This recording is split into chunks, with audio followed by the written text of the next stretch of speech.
This evening's presentation is the very first in the VASD program's year-long pattern series, which explores the multifaceted and dynamic nature of repetition in contemporary art and culture.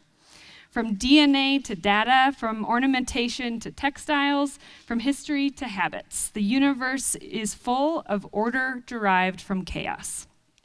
And as life becomes increasingly complicated, the power of predictable groupings and regimented, simple narratives grows increasingly alluring.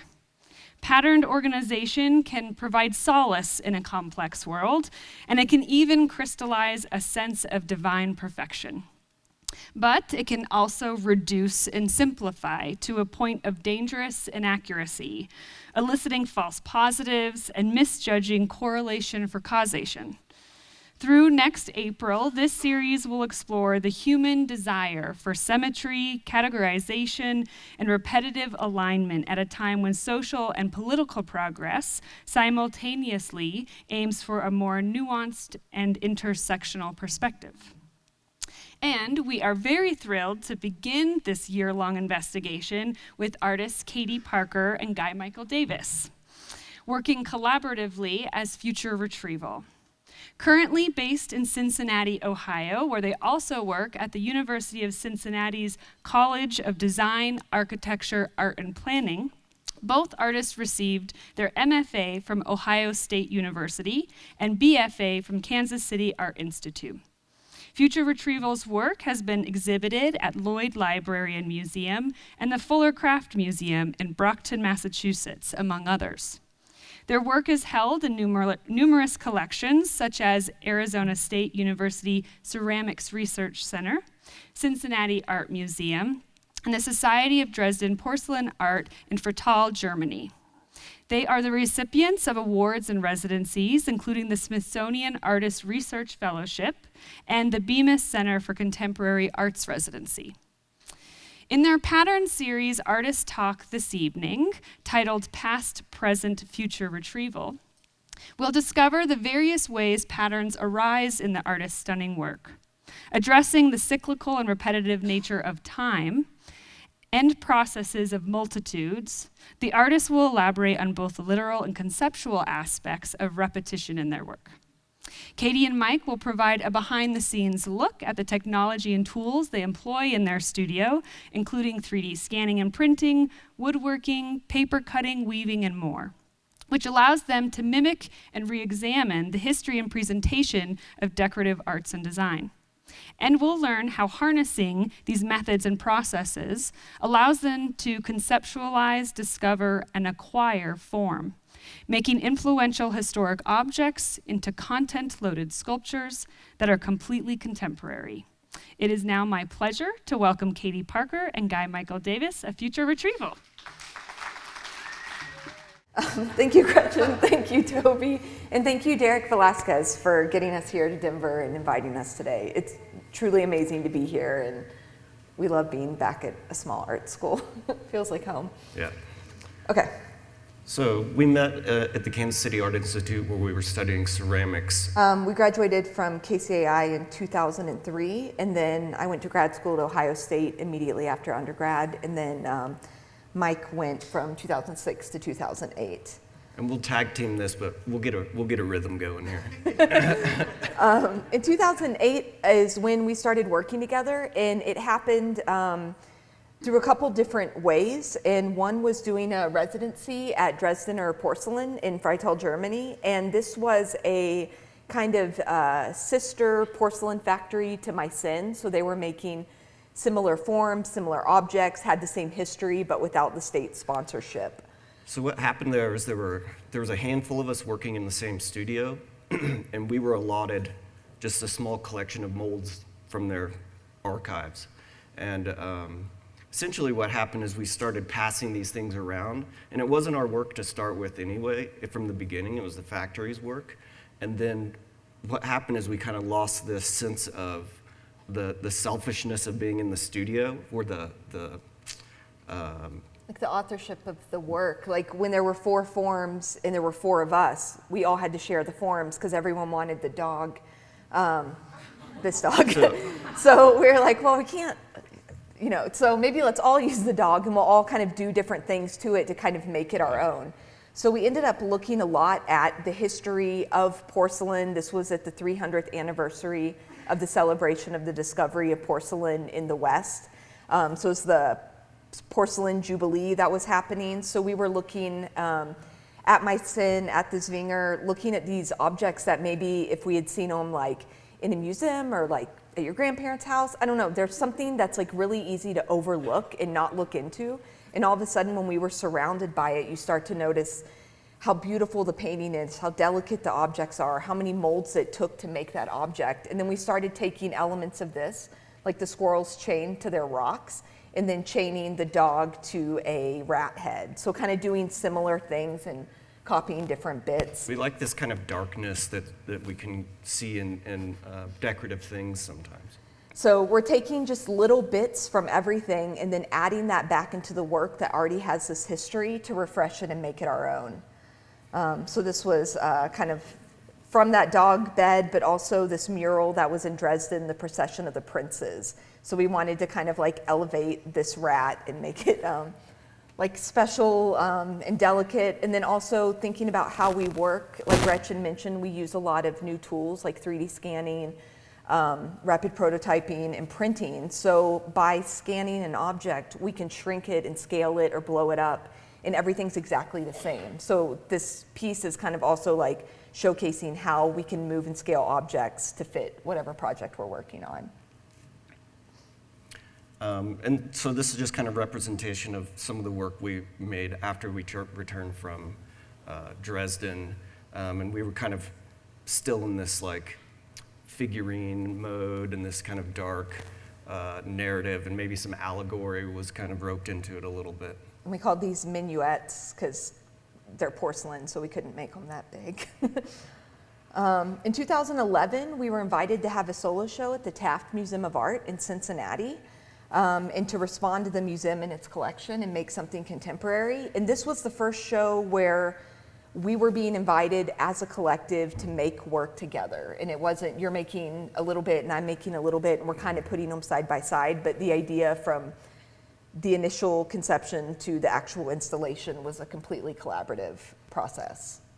And we were asked to respond to the museum's collection, but we were also trying to figure out how to use it in a different way. So we ended up using this bust of Alphonso Taft, who was the father of William Howard Taft. He was the founder of the Skull and Bones Society. He was the Secretary of War. And we love this sculpture. We lived on Sinton Street, and he was married to Anna Sinton, and it just felt like this kind of Cincinnati history. We had just moved to town, and we were kind of really starting to get into like, what does it mean to live here, and what does it mean to work at this museum that's very Cincinnati-centric. So we ended up asking the museum if we could 3D scan the bust, and they talked about it, and this was in 2011, so at the time it was interesting, the dialogue between us and the preparators and the curators about like, what does it mean for us to end up with the CD of this object? We own the exacting likeness of this piece that's a prize object in their collection. Yeah, so it's precisely measured and replicatable to a certain degree. Then the kind of phase two of this is that they have this beautiful collection of Chinese porcelain and French porcelain and all of these things, and we're trying to figure out how to add more layers to this. We identified some things from the collection that we would then, in a sense, tattoo. It's hand painted, China or overglazed enamels, but kind of tattooing him. And so we were thinking about like running through the museum and finding like these little moments of pattern and decoration that maybe if you'd gone as a kid or you went on some class trip, you wouldn't notice, but we were kind of taking those bits, blowing them up, and using that as a way to obliterate the form. So almost like you dipped it in some kind of like hydro dip, or it was wrapped in wrapping paper. Because the actual object was still out at the museum, you could see it, you can understand it. So we were thinking, how do we change it and make it our own while still kind of celebrating the form? And it got people involved in the museum in a different way, because it was almost didactic, that you could look at this contemporary show and you could go to the, explore the rest of the museum and kind of identify these things that we were pulling from. And these were from chinoiserie vases that are in the music room at the Taft Museum of Art. And this is just kind of an example of how we work. We both do all the processes, make the molds, 3D scans, overglaze paint. I'm not really like doing woodworking, but for the most part, we share everything. But this is kind of an example of how we both attack a form in a similar but different way. So sometimes our hands are in both things, and usually that we're both involved in everything holistically, I suppose, whether it's generating the ideas or actually doing some types of labor. But we also believe in kind of dividing and conquering. Sometimes someone's just better at something. And this is what the exhibition looked like. So we ended up keeping the museum and the installation to look like it's something that had always been there, rather than kind of making it like this bright, different thing. We wanted people to not know, maybe instantly, this was the contemporary art show that was happening in the museum. So we copied a lot of the sconces that were around. We pulled in deaccession furniture, and then we started pulling from other objects around the museum. So this is a Qing Dynasty pheasant. And then, so we took a sparrow that we had 3D scanned, blown it up, and then kind of turned it into a pheasant, and then made our own small still lifes around it. We were also looking at Balthazar van der Ast, this painting. That's the Taft's only recent piece that they brought into the collection, and they thought had the Taft seen it, they would have taken it, but it's a newer edition. Because they have a lot of Dutch painting, Dutch portraiture, and so forth, so they thought that if the Tafts were collecting this today, yeah, they would have snapped that up. So then we made our own version of that still life, this kind of fruits and vegetables from all over the world, but we just went to the International Grocery Store, like snapped everything up, made molds, and then kind of copied the swags of the curtains and the tassel. Just everything had these like little bits from all over the museum. And then thinking about Mike's collection of animals, and I have all these like floral pattern things. How do they start to come together, and how do we make work that's uniquely ours? I guess shortly after that, we were invited to work at the Rookwood Pottery Company, which is an old factory in Cincinnati, I think the late 19th century. Like 1880s. Started by a group of craftswomen, and they were making arts and crafts pottery and things like this. And Rookwood opened back up. So they let us go through their archives in the basement and grab old molds or objects that didn't have the mold and make new molds off of those objects, which was amazing at the time, that they trusted us. And then kind of alongside that, we ended up being asked to be part of a show at the Contemporary Arts Center called The Living Room, curated by Justine Ludwig. And the idea was to turn the museum into like a space where someone could come sit, relax. There could be poetry readings, there could be musicians, there could be different events, and make it more of like a domestic space and less cold. So we thought, well, what makes, you know, kind of like a place a home? It's the hearth. Rookwood had just started making living rooms. So the two of us with another local artist in Cincinnati, Terrence Hammonds, decided to make a fireplace at Rookwood. So we ended up making two. And this was the install at the CAC. So it was the two of us, Terrence Hammonds, a design group called Such and Such, and then a video sound artist, Paul Coors. And the four of us, as kind of alone or in groups, ended up collaborating together to build out this entire space with wallpaper, objects, couches, videos, and kind of separate the gallery into different spaces. The goal was to just activate this space in a different way. And so, for instance, it could be booked, and there could be a concert in there, or there could be some type of a reading or something, and you could sit on the couch and you could sit on the fireplace and just kind of be a little bit more involved with the work. We made this wooden bearskin rug with Such and Such. So the idea is like you could like lay on the rug in front of the fireplace. And then the mantelpiece, the three of us worked on, and the idea we were thinking about Edward Hicks' Peaceable Kingdom, Hieronymus Bosch, The Garden of Earthly Delights, kind of what happens when all this new energy into a neighborhood, an area, a factory, maybe what happens if this utopian vision doesn't work out the way it should. So for instance, what if the lion decides to eat the antelope after all, after they've been kind of living in harmony or living in this ideal state. And so there's images of hops and barley and pigeons and rats, and it's kind of this neighborhood that was being gentrified, and we were thinking of that, like people going back downtown as being this kind of utopian idea, and the farm to table being like this holistic thing, subverting that in a very soft way, I suppose. Yeah, and then the original image came from a 15th century Indian tapestry that then the three of us removed items, redrew objects, put them back in. And then the process, just for ceramics people, is called Cuenca, and this was an old rookwood process, and it's carving into linoleum and then pressing that onto a ram press, and then the recesses in the linoleum make a raised line on the ceramics, and then you pipe in the glaze. So it was a way to get any kind of imagery onto a single tile without making new dies or new molds. And then on the below the mantle, we wanted to kind of make a nod to our favorite ceramic artists and designers. So all the people that kind of made it possible for us to be working in this factory using ceramics.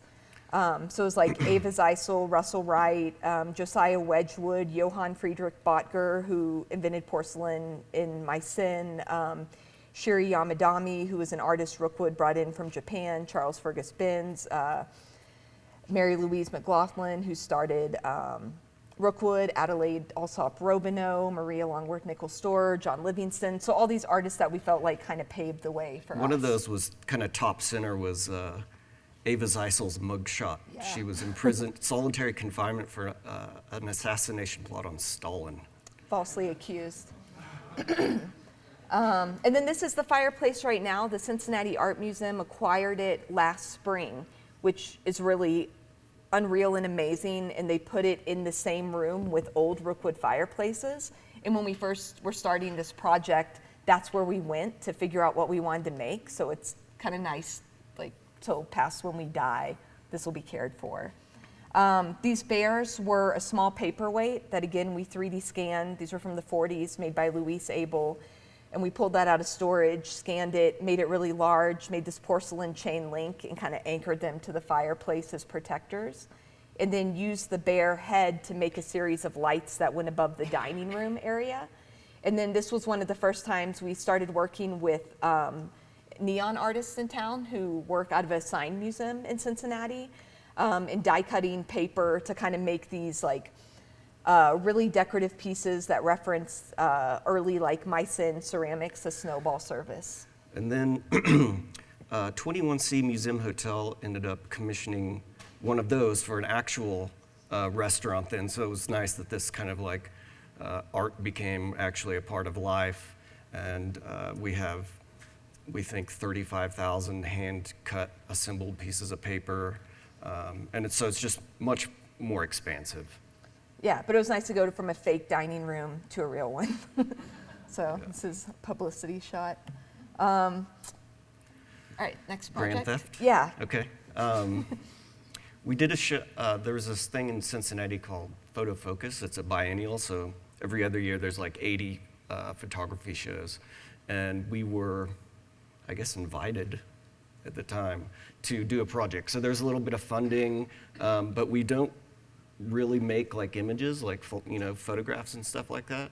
So we had this idea that we would go around to different museums using a photographic process, but then to make a sculpture, basically. And so we were using photogrammetry, so taking a bunch of pictures of things and then stitching them together into a 3D object, and then having them printed. So we were just using our iPhone, and we'd go around to an object in a museum, and until a guard came or an alarm went off or we kind of hit a stanchion, we were trying to photograph the thing all the way around, and then we'd let the computer fill in the rest.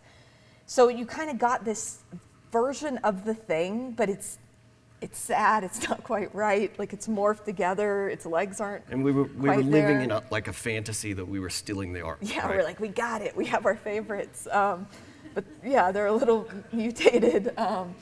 And so this was, this lion, this Meissen lion, we love this piece. And it's kind of nice to think about like this being the height of ceramics in Germany, and then seeing the piece at the Met whenever we go. You see it's cracked, it's not perfectly white, the kilns like oxidizing and reducing, so there's different shades. And so it's just, I don't know, it's kind of humbling to see something for all of its flaws. And then we kind of like made a similar thing. So this was our Misfits version of that piece. And then once we assembled our collection, since we were ripping things off anyway, basically stealing other people's art, as we figured we could rip off solid wit as a display mechanism.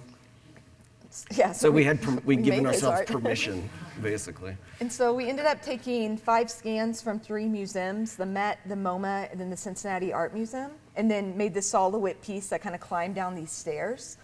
And so from the Met, we took a piece by Cousteau of Samuel Bernard, Kirshner's Lion and Lioness, from MoMA, Jeff Koons' Pink Panther, and Janet Mansfield, and then a Ben Franklin sculpted by Hiram Powers at the Cincinnati Art Museum. We did end up making some imagery out of this because we thought we needed to give it a little, or we felt like it needed a little bit more context, and it was a photo show.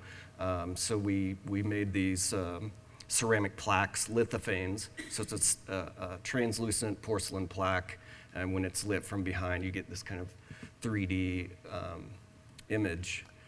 And we just wanted, and so you could see yeah, the original objects like in their place, and then correspond that with the stolen, what we ended up with. Yeah. stuff. So we were talking about patterns and how we work and these things that seem to reoccur over and over.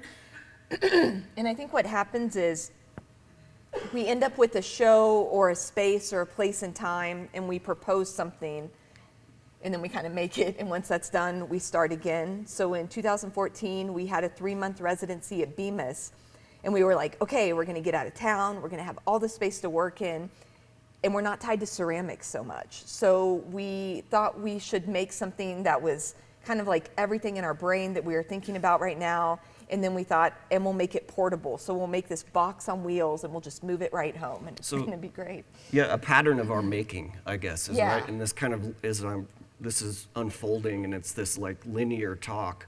We're noticing that we do things in this sequential order, and usually we do our best whenever we're responding to something. So this was looking at the period rooms at the Met, looking at the landscape wallpaper, looking at the niches with the statues. And then we had gone to LA and seen the Stanley Kubrick retrospective. And this last scene from 2001, A Space Odyssey. And it's just like this scene that's so impactful, that's so like illuminated and magnificent, was like this tiny little shoebox diorama. So we're like, okay, maybe we'll make this period room that is the monolith that opens up into this like neoclassical period room / like futuristic space. So this was kind of our mock-up. So when we got to Bemis, we worked with another artist, Chris Voorhees, who's a fabricator and friend of ours that we flew out for a few weeks. And we ended up building this box on wheels. And then we took a photo of it and then just drew on the photo. This is kind of what we want: wallpaper, molding, these curved walls, and then statues in the niches. And I guess we showed you all earlier, but everything we do always starts with drawing. And then this is the piece called Image of Order, and it's a 10-foot high box on wheels that's too tall to fit under any door that we made over the course of 3 months. So our aim with this, with responding to 2001, we wanted to make this kind of space age feeling thing, but we also wanted it to be really familiar yet unfamiliar at the same time. So it does have all these like qualities of like a museum room, a fake museum room, but then we've inserted some other things into the landscape that were a little bit more futuristic or science fiction, I guess. And then, yeah, we lit the floors, we lit the niches, the walls are curved, and then the background is all hand-cut paper. And some of that's taken from Zubair's El Dorado, and then kind of mashed up. We added in these moons. We had this fade printed behind that we wallpapered into the box. And then the object inside is a sculpture of David that then we, like a garden, like concrete garden sculpture, that then we kind of destroyed and remade. So every time you see the monolith in 2001, it kind of represents, or could represent, this moment of transformation. And so we were kind of trying to keep that as a thread as far as this thing being able to open or close, or even depicting David in some kind of mutated form or something like that. And then the outside's black mirror formica, so then you could see yourself in the box. So how we work, it's a lot of play in our studio. We're working on objects, we're working on backgrounds, and a lot of times it's just moving things around in the studio and figuring out how these things go together, and then thinking about what we just made. Well, we made this box we can't move, so maybe we'll take what worked, which was these kind of curved walls, this like landscape that seems to move back and objects in front of it, but let's shrink it down so we can move these, have these at exhibitions, and actually show these. And we're trying to figure out how to negotiate the duality of 2D and 3D. And we are trying to we'll exhaust ourselves with a big project, so then maybe we start making like cups or something. And kind of move back and forth. And then bringing back in neon, bringing in different surfaces and figuring out how do we kind of solve this problem with pattern, with landscape, with background. A lot of times wallpaper was just meant to be like a background for things in front of it. So how do we start to blend those two worlds together? And a lot of stuff does come from wallpaper. So we're looking at archives, we're looking at different museum collections. This is from the Cooper Hewitt in New York. And then taking different bits, finding things we can use, and then mashing those up with other things that we've archived, collected, made, and then starting to combine those together to actually tell a story.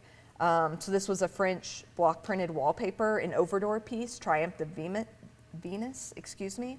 But then the object in front was this succulent that you carved out of plaster, 3D scanned and stretched it out to be this really tall, almost bonsai form. And then we're putting those trees back in the background to start to make the connection between the objects and the patterns. We're hoping that there's some type of dialogue that's happening there between the graphic and the objects. 2016, we got this Smithsonian Artist Research Fellowship, and we decided to keep our path of responding to these collections and using the digital technology. And I worked at the National Museum of Natural History in Washington, D.C., and I worked alongside the Office of Digitization, the Division of Mammals, Anthropology, and Birds, going through all their taxidermy and taking 3D scans of it. So here you can just see a little bit of how the digitization translates. And a lot of this started just from, as we work with ceramics, one, you can't make a mold off of something taxidermied because you're destroying it. Two, by taking a digital copy, a 3D scan, you can scale it to fit whatever you want. And then same as we're collecting these objects and patterns, we're collecting these files and these objects, and we're just building this massive database that we feel like will sustain us for the rest of our lives. So just kind of the more things we can get, the more we have to play around with. I worked at the Cooper Hewitt in New York City, and I worked with an objects conservator, a wallpaper curator, and then a librarian. And so for me, it was this place where I'd always been looking online and pulling wallpapers and pulling patterns, and I finally felt like they were just like, come on in, what do you want? And I was like, all of it, but I kind of said I'm really looking at block printed French and English wallpaper from the late 1700s to the 1850s. So it was amazing to sit down with someone who could pull exactly those pieces, and we look at how they're made, what are the repeats, what are the registers, where these things went, what were the tricks, and why are they the size that they're at, who was buying them, how many are left, where did they go. So it was just fascinating to be able to stare at these things that I'd only had kind of grainy pictures online to be able to have large files of. One thing that I was kind of interested in going into the museum and their collection was kind of what started the collection, and that was the U.S. exploring expedition, and that kind of paved the way for me, I guess, was to find certain objects that were part of the original museum, and then working with those. And here's some kind of ways we dealt with that data: CNC milling raw blocks of clay, and as it shrank away, you get these interesting effects because the tool is moving, or the clay is moving away from the tool. So with these files, we kind of feel like we have this space to play because the work's there and they're not going to change, and if we mess it up, you kind of start again. So we did a thing in Portland at the Oregon College of Art and Craft, And that was the first place that's ever let us CNC mill raw clay, which most people are like, yeah, right. So it was cool to like make a giant mess and see what happens as clay shrinks and as you're trying to realign the tools as this clay's moving, and kind of make these like things that are like the object but are so far removed, but kind of have that history and have that narrative. So another like repeating theme or pattern of process is duality. We're often dealing with two things, and I think it's because we're two people. And then once we did these two residencies, so at the National Museum of Natural History and at the Cooper Hewitt, we kind of met back up with, you know, 2 hard drives. We're like, trade. So I traded the hard drives, and then we're like, okay, I have all this pattern, I have all these like wallpapers, I have all these books, I did all this research, and you're like, okay, I have like 50 animals. What do we want to do? So we started working, and this was about a year and a half worth of work towards an exhibition at the Fuller Craft Museum called Permanent Spectacle.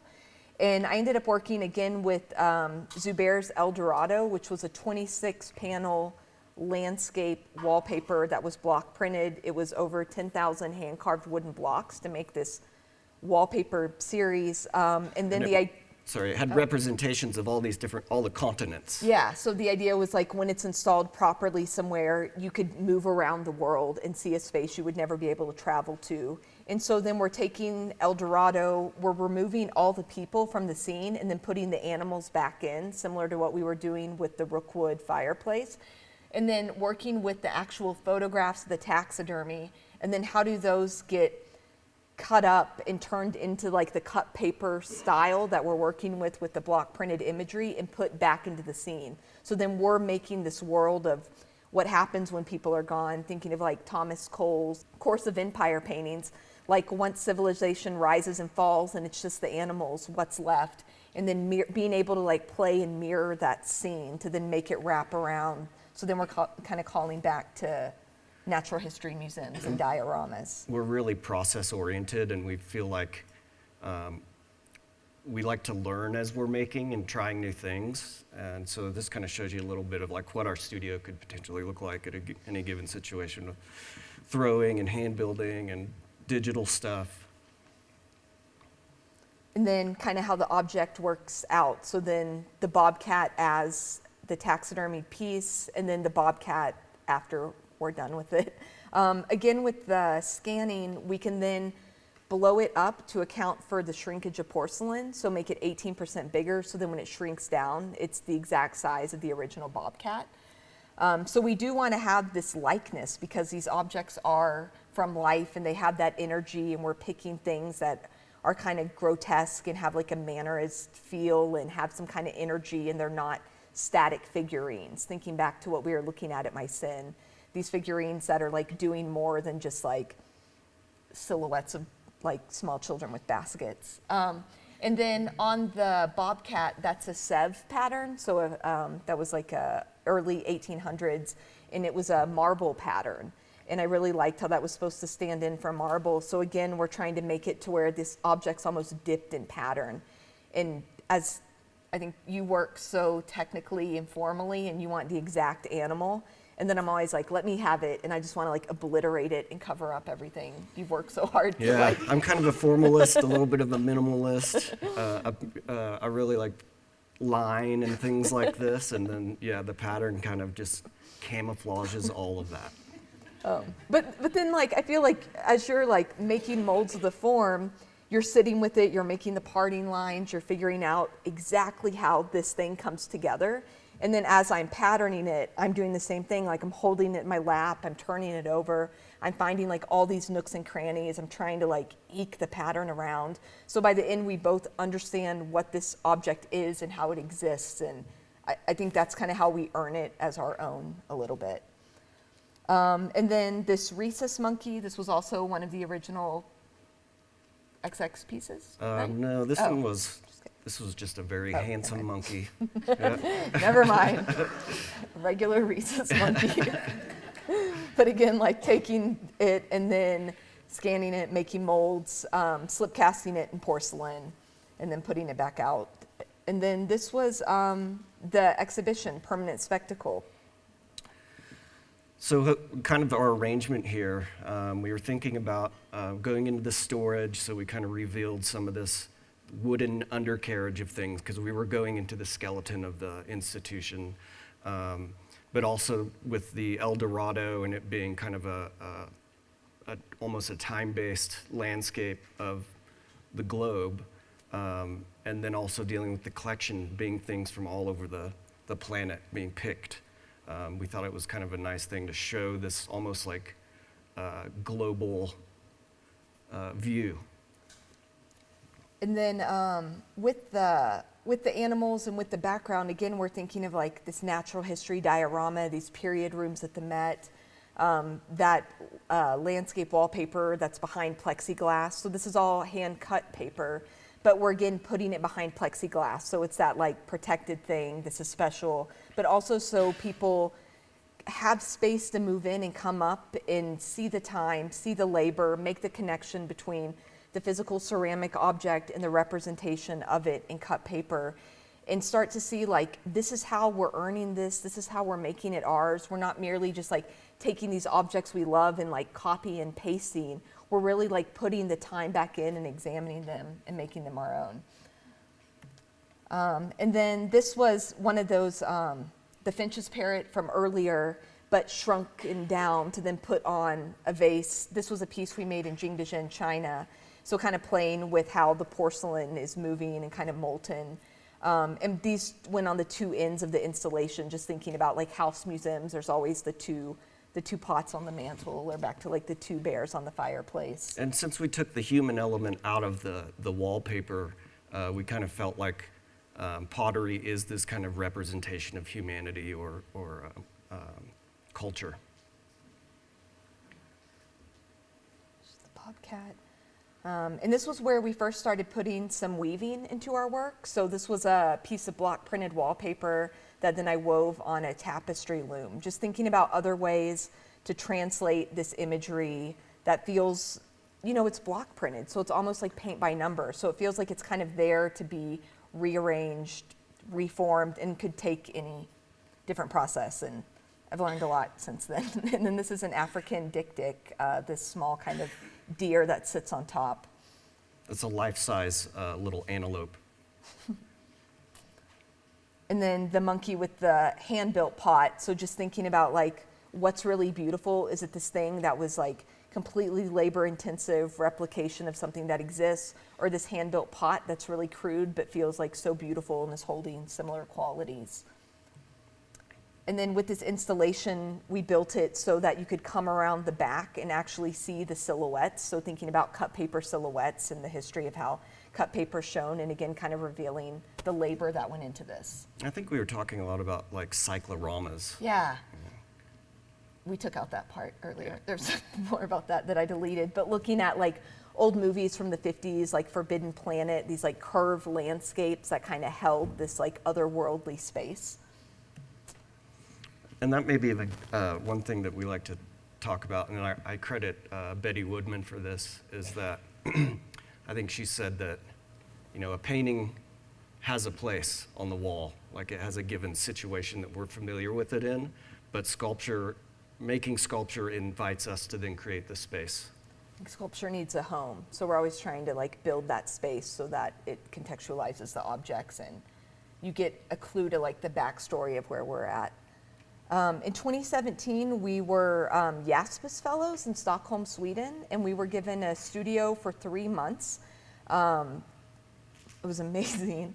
And so we had this studio, this beautiful apartment, we got some bikes, and we were just like, let's do this. It was nice because we had this really raw space. We didn't have access to ceramics, which was like liberating, actually, because we often will use that as a crutch because we're so familiar with that process and trained and so forth.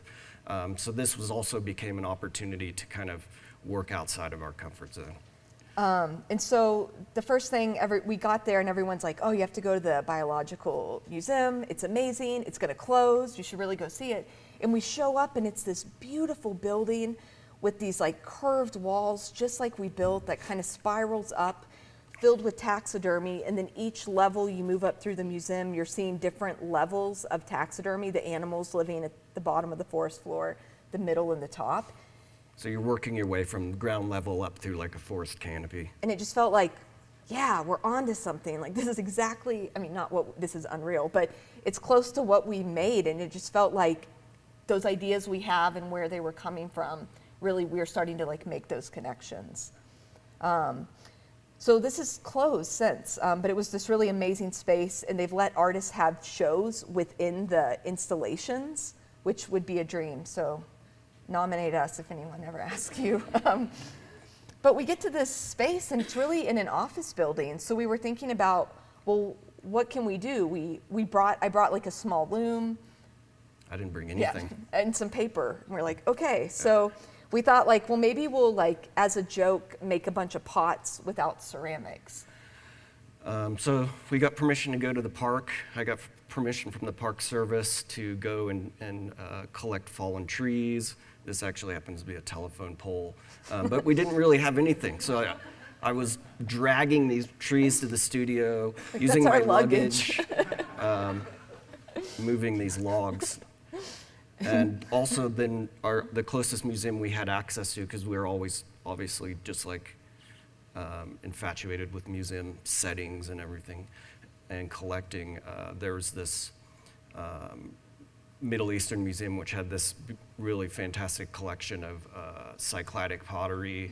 We were also responding to Scandinavian design and hand chiseling these pots with just a hammer and chisel. And we were like reading up before we got there, and there's a tradition called Sloyd, and it's the idea that like as a young child you learn handicrafts like woodworking, weaving, and that like instills a sense of value about objects and time and labor. An appreciation for material. Yeah, so we're like, yeah, Work we're gonna ethic. do, so we show up to this like amazing arts residency, and there's like very important people there, and they're like, what are you gonna do? And we're like, Sloyd, and they're like, Sloyd's like here, and then crafts, and then art, no, design, and then art, and then like conceptual art. And we're like, yeah, Sloyd. So yeah, and it was a strange setting because on one side we had someone who was represented in the Venice in Biennale, the Venice Biennale, and the other studio nates were curators for the Biennale. the year before, and we're like, we're gonna carve these telephone poles. And you know, all the other artists were making very Socially engaged work. socially and, engaged. yeah, it was work, just yeah, kind of like, immigration or migration of people and stuff. yeah, so it was kind of funny to be there. Like they just watched us like drag these logs. And then on my end, I had all these images from old Sev catalogs from the Cooper Hewitt. And I was like, okay, I'll cut these out of paper and we'll make these paper pots. This will be really mobile. We can get everything back to Cincinnati. So we ended up making like these facsimile wooden pots and then like these 2D paper pots. And a lot of this is just making these objects that like our hands can never make. No matter how good we get, no matter how many skills we have, no matter who we work with, we're not going to get to this level of craftsmanship. So we're thinking about other ways that we can make these objects. And learning new skills along the way. Yeah, so now we're going to talk really fast. So we went to the Hagströmer, which is a medical historical library in Stockholm, kind of on like a group Jaspis field trip. And this place was amazing. So we ended up going back and we were looking at early representations and drawings of like plants and taxidermy and like Audubon's like Birds of America, and just like these books that are kind of like really important books in terms of like decorative arts. This was what our studio at Jaspis looked like as we were leaving. This is kind of the end. And then we went and had an exhibition where we moved some of Permanent Spectacle to Denny Dimon Gallery in New York, and then showed some of the pots as well. And this is a total side tangent. We also go to China every year. We spend about a month there, and then you go every December. We take 10 students about and spend a month working there, and then you've gone the past 2 summers to work on a different kind of map making project. But again, in China, we're doing the same thing where we're going to like shard markets, looking at museums, looking through collections, finding pieces that resonate, and then putting those back onto our work to start to make this connection, find those patterns. So it's an opportunity to work really fast and generate a lot of ideas really fast. So every year we kind of show up with an idea, an object, and some imagery, and we make a body of work that just feels like, and we make it, crate it up, ship it back. and then kind of think about it and go back the next year and go again. This isn't like an assembly line type factory. These are live work villages of artisans. And so we kind of tap into this culture and negotiate our way through all these different materials and things that are very unique to Jingdezhen. But what's really nice are there's public kilns, so every day you can walk your work to the public kiln. They fire that night, and then the next day you come back and pick your work up. So the speed and the results feel really immediate in that you can like make them respond to things faster, I think, than what happens in kind of a school environment. And then taking those objects and thinking about how we travel, what we collect, what we're interested in, how do we start to pull all that back together to kind of start to tell the story of where our work comes from? We kind of thought this represented the way we think and the way we collect and the way we process things. Maybe isn't the best representation of our work, but how we work. Yeah, and then how these objects can come back together. And then we want to just show a few things we've been working on over the last year and a half. One was a restaurant that a friend of ours opened in Cincinnati called Branch, and it was an old bank building.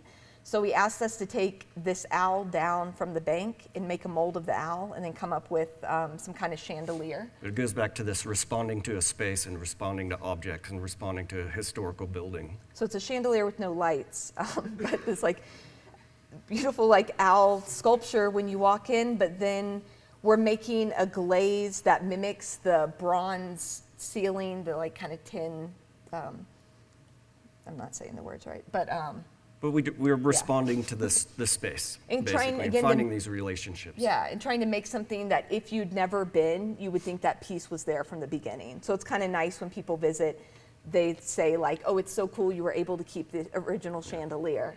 We're like, it's working. And even going back to like the show at the Taft, which was a contemporary show in a historical collection, and we were trying to be respectful enough to the space that people would be potentially confused or something like that. And then just some other pieces we're working on. So those Sev vases are something ongoing. These are all cut paper.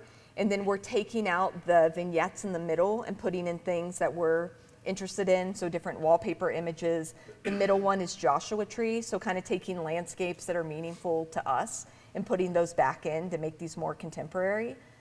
And so we can call it our own. Yeah. Right? Taking those Taft busts and kind of rearranging them. This was for kind of an art hotel. So they were very like floral in nature from those chinoiserie vases. So then we're taking a photo of a vase of flowers just in our dining room and then blowing that up and making that the new background to kind of hold these pieces. The shag rugs have kept going. I think they're getting better, but again, it's this grabbing of, that's that same parrot that was on the vase that was scanned from the National Museum of Natural History. Those florals are from the Hagströmer Library in Stockholm. And again, mashing these things up, putting them together, and then remaking them to kind of tell a different story. And even if, like, Katie's hands are all over this, but we both came together with a decision and on what type of imagery to use and how to orient things and compose it.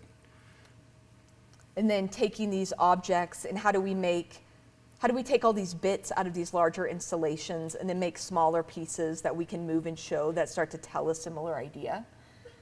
And then with this monkey, that's not the monkey, how do we like keep it going? So this is another shag rug that we're working on of this monkey kind of like looking at itself. So again, this like mirroring and duality.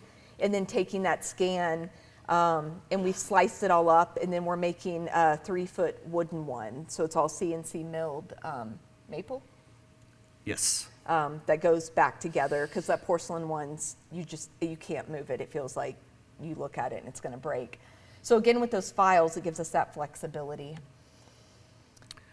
We just recently finished a residency or fellowship at the Lloyd Library and Museum in Cincinnati, which is it's a botanical library, deals a lot with medicine, and has like a tremendous vault of rare books. And so we spent 2 months in there just combing through all the books and digitizing the pages and just finding source material and really just kind of surveying the collection. It wasn't as much of a directed thing like we're going to go in and study, find books about plants dealing with mourning, which is a very narrow, or not narrow, but specific thing. We wanted to see what everything was that was in there, everything that we had. And we started figuring out like ways to kind of like cheat the card catalog to find things with more pictures and less writing, or like if it was all in Latin or like old German, it didn't matter because the pictures were amazing. So we could figure out like ways to move through the catalog because it's closed stacks. You can't browse. Yeah, and then these were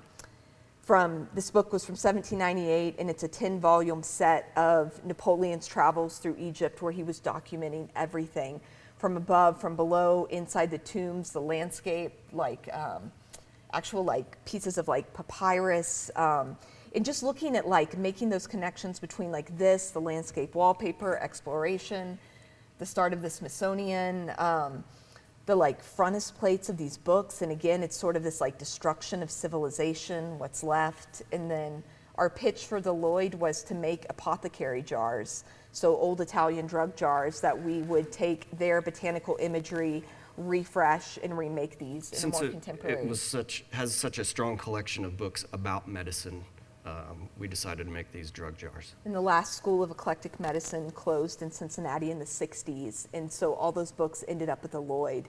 And the Lloyd brothers ran a pharmacy and were interested in rare books, and so chemistry and yeah, mycology. This collection, just like the further we got in, the more we found.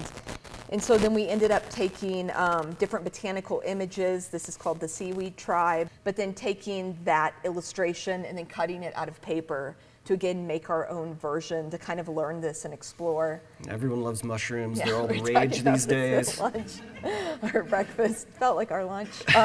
But yeah, so like playing around with like these things that feel like insane, and they're like from the 1800s, with these objects feel like so fresh and new.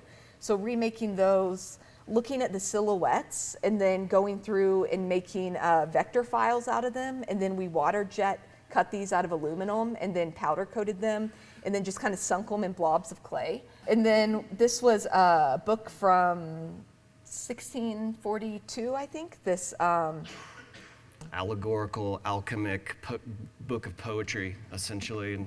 And so it was like really fascinating because that's like the earliest chemistry that we have record of, maybe.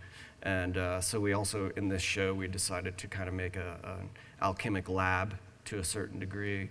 These objects is what you would use if you wanted to seek transmutation or the elixir of life.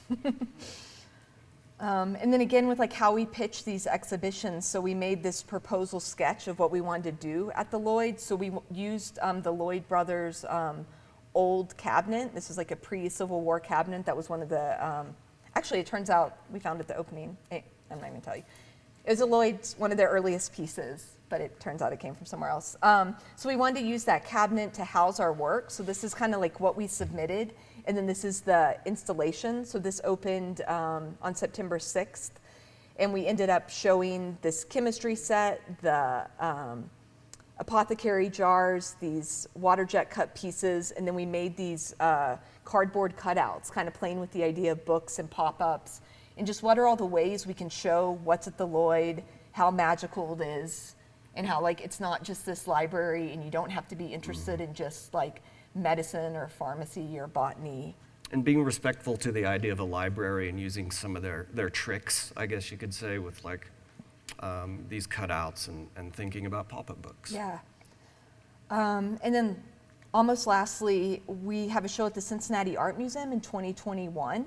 And we're working with the decorative arts curator, and we've been talking to her for, I don't know, probably like the last 6 or 8 months about, we've been in the storage looking at objects and thinking about what could we pull that's never shown, what could we pull that we feel like we can change, reform, reshow, mirror, add on to, like how do we take these objects out of storage and refresh them? And again, like showcase these things that maybe aren't seen as much. And respond to them. Yeah. And yeah, hopefully we can put them in a scenario where they're looked at in a different way. So we're looking at like so this is a table set, and then this is actually from the Lloyd Library, this ideal aquarium. So thinking about how do we take that table and then remake it into something like this. Again, with like how we pitch this, so thinking about what we would do, we want to build these small kind of period room display areas that showcase pieces from the art museum, pieces from our studio, and then again, like build it into this like wallpaper decorative art space where you're looking around and we're talking about copying, how we make things, this technology we use, the labor put in. And we want to use these actual objects from the museum in our show and then respond to that and have our work situated around it. We started with this mirror. This was a Paul Frankel mirror from the 20s, but it's very like Egyptian, kind of like, it's like straight out of Cleopatra. So we want to take that mirror kind of away from the rest of the items that go with that set and then show it alone and then mirror our objects back onto it. This is an interesting 2D, 3D rendering, but then make this kind of drop ceiling that makes similar to that 2001 A Space Odyssey, kind of change the ceiling, change the light, so maybe you'd move from the museum from past to present. And then just a little bit about like in the studio as we get started, thinking about like what are we gonna do, taking these patterns we're looking at, taking the objects we have and how we just start to play and put them together. And finally, sorry, this is going a little long. This will be a breeze. We also collaborate with other artists. We'll just run through some of these. Work with this a conceptual Cabinet maker. Essentially, is what we think. Yeah. He calls himself a conceptual cabinet maker. He's this unreal fabricator. Yeah. An artist, Chris Voorhees. So, pairing on projects with him, and it's really cool. I think anytime we can get more people in the situation, we learn new things about the work, and I think it's also been really valuable for us to also let go of some things. Yeah, and this was in response to the piece we made at Bemis that Chris helped us make, so then we made this in response to making that together. We've been working with a painter in New York, Amanda Valdez, since 2015 on a series of pots that we call Vessel Cult. And the idea is that between you and Amanda, really, you design the pots and they'll send drawings back and forth, and then we'll get the pots going in our studio, and then she'll come to town and we'll have glazes made, and then this last time we made the pots and the clay and the glazes together. So each time it gets more and more involved, but thinking about the way she uses pattern and the way she uses color and the way she makes these objects that we always feel like that's a pot. There's so many pieces of hers that just read instantly as vessel. And we know so much about clay that it's been, sometimes there's a restriction there, like we have rules or something.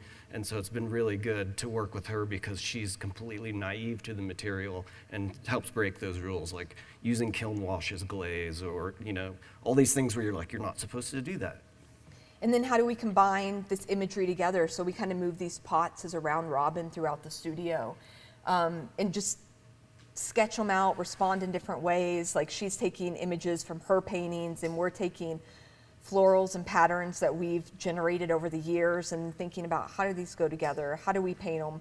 What can be loose? Like this form is looser than the forms we make, which gives us kind of a freedom that I don't think we allow ourselves normally in the studio. Yeah, we're kind of tightwads in the studio, so that it really loosens us up. Yeah, so it's nice to kind of work hand-built, work thrown, figure these things out and let the glazes move and warp and have things be really like quick, intuitive, and then have things be other things be really slow and controlled.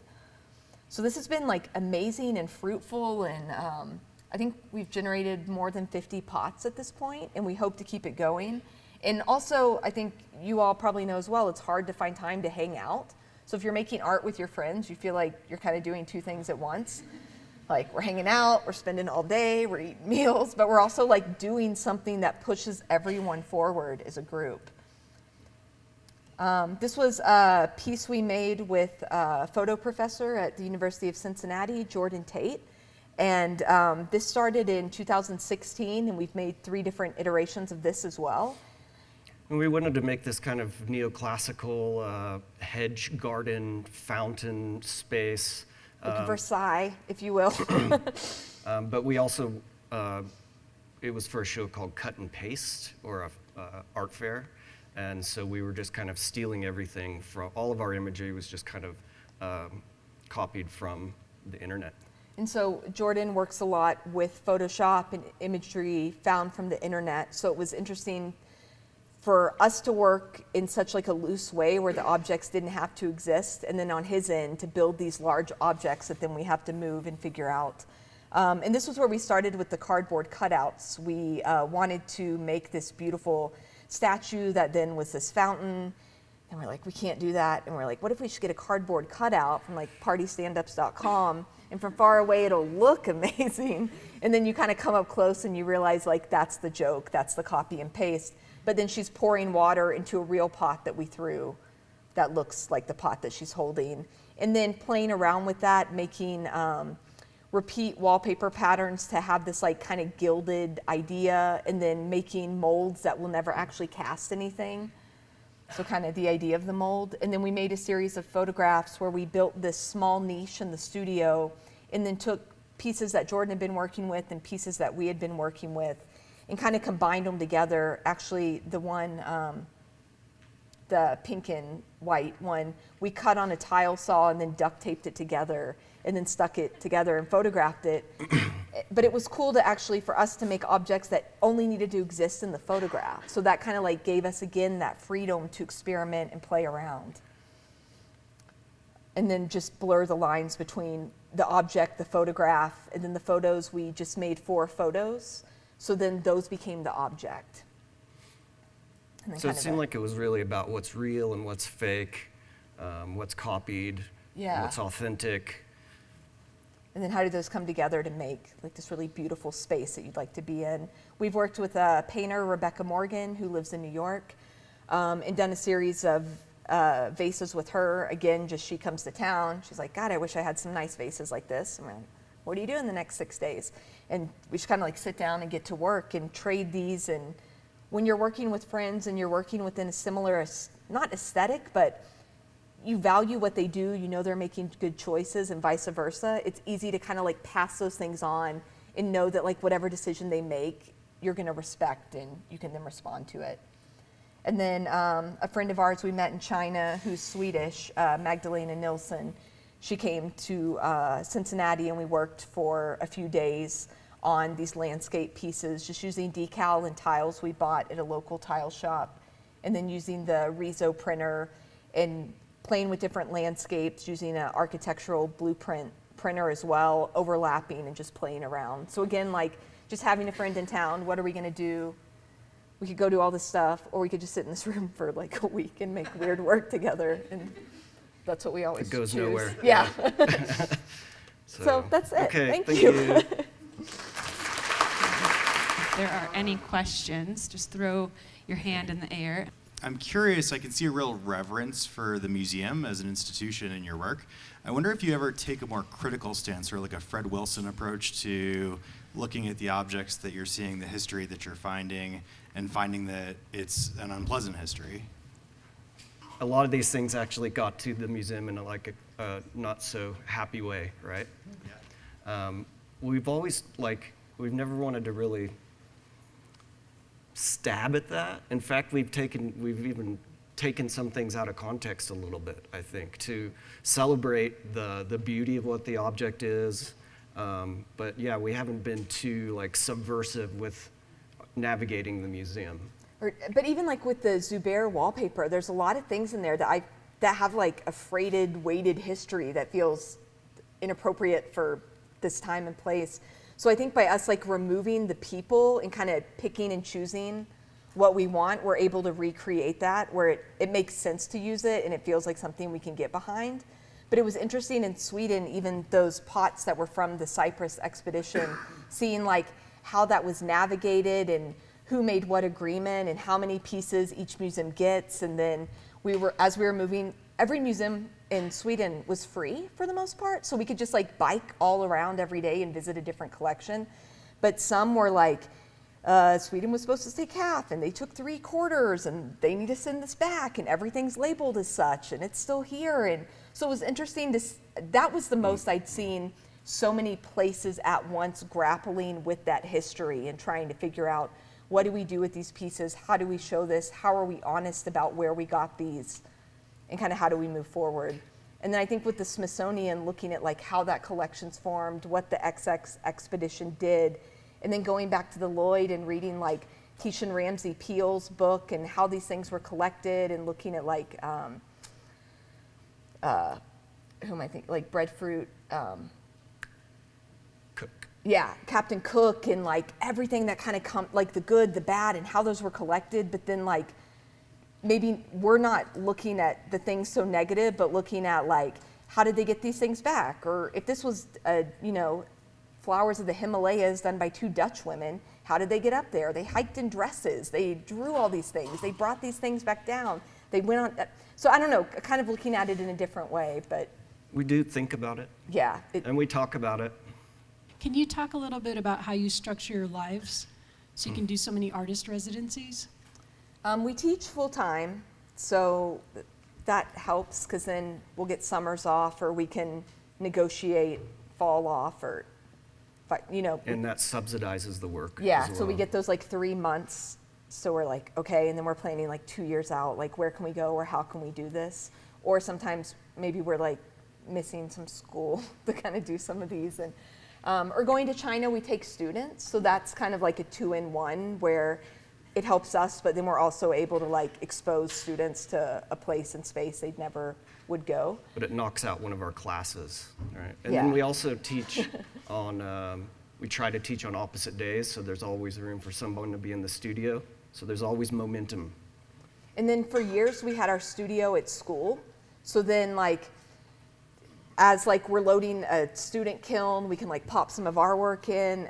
I think it's always like these little, not cheats, but like shortcuts to like keep it moving and constantly working, or working like with the paper, so maybe that can go home, or the weaving can happen differently and it doesn't have to dry. Is that something you've talked about together? Like, okay, this is how we're going to live our lives? No, it just kind of, I don't think so, do you? It evolved. Yeah, I I think think it kind of naturally evolved. evolves. And then the resources we have at the school we work at, it's a design and architecture school mainly. So we have these like amazing staff, like wood shop build labs, CNC mills, 3D printers, water jets, laser cutters. And so all that just feels like, you come in to teach, you run and drop off your file at the Rapid Prototyping Center, you show up the next day, you grab the file, pay for it, maybe coat it in glue, I can grab it the next day, start to work on it. And so just like someone's always doing something and it stays in motion. Or even like when we go to China, like if there's one student there, they have to like stop and go to the store. But we're like, you go to the store, I'll go to the kiln. So just like if someone's always moving, something's always happening. And that helps just get us further faster. Yeah, I was just curious, there's this constant tension between preservation and intervention in work, and obviously you work, I was thinking about the Taft bust, and like if there was a curator, or if there was sort of like a caretaker of an artist's foundation who would really blanch at the idea of any kind of an intervention whatsoever on work, and if you ever just got tangled up in that tension. I think one thing that came up at the Taft about authorship, ownership of property, all this type of thing, was that we had to make like a limited edition. But I do think about conservation a little bit, and the conservation of digital things, which we don't know how to handle yet. But with the Taft, we have the file, which they just trust us to have. And then we have the mold, which we won't cast, and we haven't cast. But it feels cool to have that, but it feels like we told you we're not gonna mess with it, we're not gonna mess with it. With Rookwood, same thing, like they opened their storage to us, gave us keys, they gave us the alarm. It just felt like we trust you. And so I think kind of back to that museum question, we're always trying to like show that we value that trust and that you can trust in us, and we're not trying to like do anything weird or get away with something or take something or like. And I think one benefit that we're noticing that the institution is getting out of giving us permission to do things is that they're kind of we might be discovering something that they didn't even know that they had, or like reminding them. For instance, at the Lloyd Library, well, we'd open books that they'd never opened before, for one. They ended up digitizing one for the Biodiversity Heritage Library, and they raised their insurance because they realized that they had a couple extra valuable things. At the Smithsonian, the curator of anthropology, she noticed what I was doing in there with the 3D scanner and then remembered that she had a very special object, these Rongo boards from Easter Island that have hieroglyphics on them that are undecipherable, and she ended up 3D scanning that. What else helped? Did anything Or I else was happen? thinking, but the also Taft, at they'd never this- seen the top of his head. Yeah. But also, like at the Smithsonian, you made a deal to give some of those scans back. Right, that's true. That As like a teaching tool. That'll go onto their website and then become available for. The public to download and have as well. So So- it is kind of like negotiating that too. And then with Rookwood, we gave them forms that they'd never pulled or looked at, and then they put some of those back into production. But there was a piece of the Taft we really wanted, and they were like, no way, pick again. And then we picked the Hiram Powers. Yeah. So. I was just curious, with those 3D scans, are they pretty much just like ready to go, or do you have to like go in and like clean up the topology or anything? There's some doctoring that has to happen, but it's nothing major. You just have to like fill holes, and Okay. then I'll change. I'll shell it and make it so it can be printed in different ways, or it doesn't cost me as much, in material or machine time or something like that. But just minor post processing.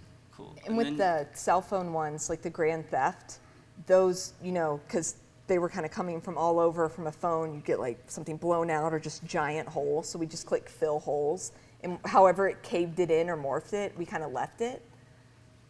Cool. And then also too, do you guys ever take your stuff, then like take the model into like a sculpting program like ZBrush and like sculpt out like extra details and stuff like that? A little bit, yeah. Mostly just kind of some manipulation, changing the scale, stretching things out. We haven't done any like real ZBrush sculpting, onto the surface to completely change it. Or But we do it, but it looks hokey, so we don't Yeah. print it. But like, what if we like, and then you're like, that's cool, and you're like, I don't know. Or is it like someone flying in Photoshop? It's hard to know like what. I think though, like we have a project that's coming up with some of this data, and I am interested in, maybe 3D printing it and then casting it in something like plaster and then hand carving into it, which kind of just nicely could bring things back around. Awesome.